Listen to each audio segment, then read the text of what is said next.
Alright, everyone take your seats, please. We're going to be in detention for about an hour, so I hope you've got something to work on. I'm going to run through attendance really quick. Clay? Here. Sealy? Here. Pat? Here. Talia's not here. What is Alex? Here we go. You're welcome. Late again? Seriously? That's going to be a tardy for you. Kathleen, just go ahead and take your seat. Well, that kind of discrimination is quite common and nothing new. All of us that had personal experiences with the effects of stereotyping. Stereotypes negatively affect students every day, but there must be some way to stop them. Okay, well instead then why don't we spend our time in detention discussing your experiences with stereotyping. Maybe we can come up with some ways to prevent it in the future. I can start with something that I've noticed as a teacher. Stereotypes can affect students' performance in school. Whether intentional or not, they end up trying to fulfill their stereotypes characteristics. So, according to Hearst Online newspaper that I accessed May 3rd, 2018, stereotypes can end up becoming a self-fulfilling prophecy for students like yourself, and you end up clinging to negative aspects of the group your peers have categorized you in, which can result in you guys focusing only on the sports you're involved in, not trying to do well in school. And I think one thing that teachers and other authority figures can do to help prevent this from continuing is to emphasize individuality and reassure you guys that you don't only have to be part of one group. And I think all of you have a lot more in common than you think. So maybe, Pat, you can share an experience you've had. Yeah, I actually can share an experience. That being the reason I'm in this detention right now in the first place, because Clay over here decided that he wanted to snitch on me for something that I didn't even do. So you know what?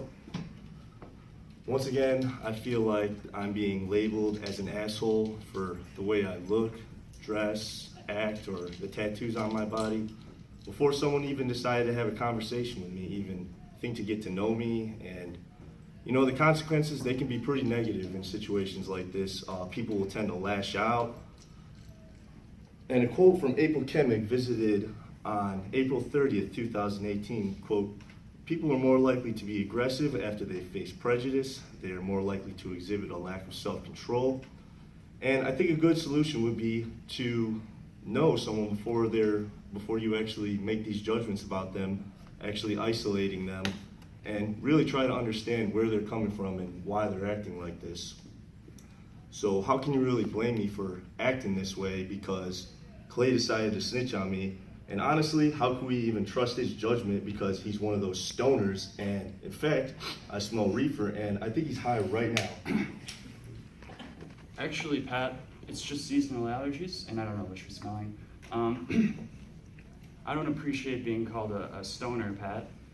I've been labeled this way many times in my life, and it causes people to presuppose things about me and my personality.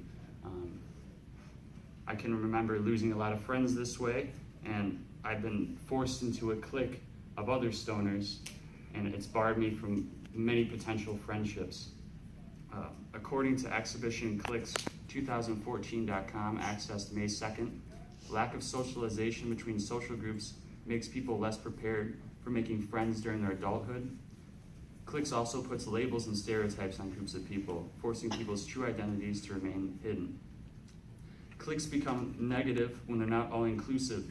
It's not wrong to look for similarities, but it is wrong to exclude people based on differences.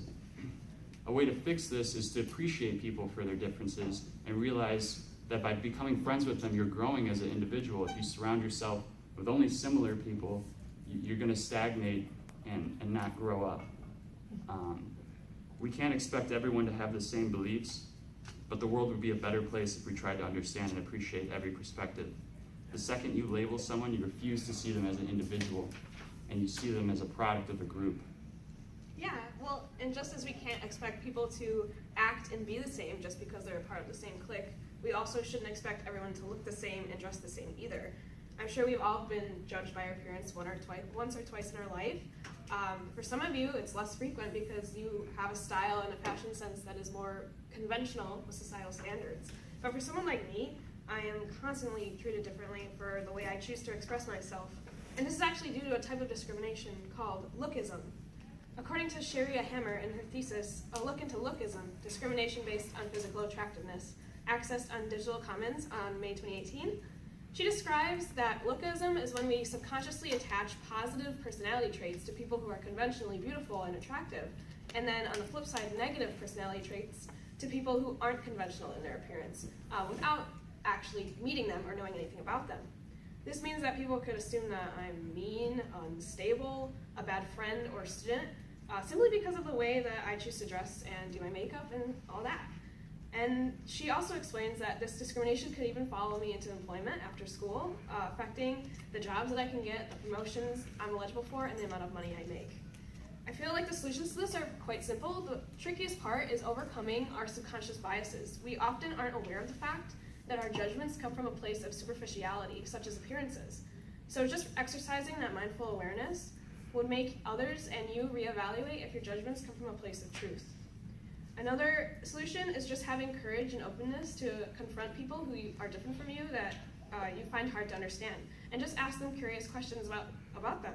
You know, why do they dress the way they do? What are they trying to say? What kind of person do they want to be? I feel like that answer will be enlightening to anyone, especially teachers, which from what we witnessed earlier, I think Thalia might have a thing or two to say. Yeah. You think you have it bad? Try being the pretty girl who everyone thinks is an airhead.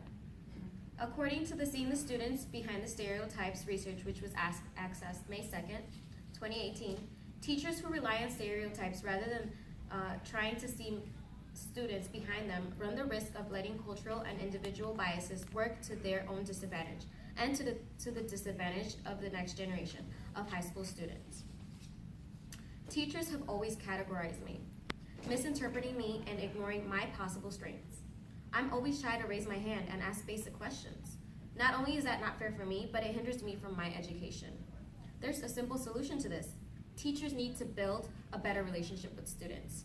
Communication is key here. Well, on the other hand, being the quiet one in class, I do sometimes feel favoritism from teachers, but this isn't the case with my fellow classmates. I feel a lot of people think that I'm weird. They don't even try to talk to me. According to an article on psychologytoday.com, accessed May 2nd, 2018, introverts are drained by social encounters and energized by solidarity. Their disposition is frequently misconstrued as shyness, social phobia, or even avoidant personality disorder. With me and a lot of quiet people, however, this is not the case. I wish people would approach me and give me a chance. While you're out having fun on the weekends, hanging out with friends, going to parties, I'm stuck at home alone. Although I can't blame others for my lack of social life. Introverts, like me and all others, need to step outside their comfort zone and find groups of people that they have similarities with and join clubs and that type of thing. But I also feel that people need to be more open to different kinds of personalities and open their minds to accepting others. This will solve a lot of problems in our world and in schools. Well, I think we all learned something valuable today, including myself. Talia, I think I owe you an apology from singling you out when you walked in late with Kathleen. I want you guys to feel comfortable in your school setting, so I'm going to be talking to the other staff members about how severe this issue has become. I really appreciate that. I'm sure other students just like myself would appreciate it as well. Guys, I actually want to apologize to Clay as well. I'm sorry I was acting out and I felt judged. I'm sorry too, Pat. I didn't mean to snitch on you. I just don't like being labeled as a stoner. It has negative connotations to me. Honestly, I can probably apologize to all of you if I've been standoffish and had resting bitch face in class and felt unapproachable. I'm just so used to being treated that way because of how I choose to express myself. I just want to thank all you guys when we finally speak up, and I hope to all see you all again in detention someday. Let's meet again. Yeah.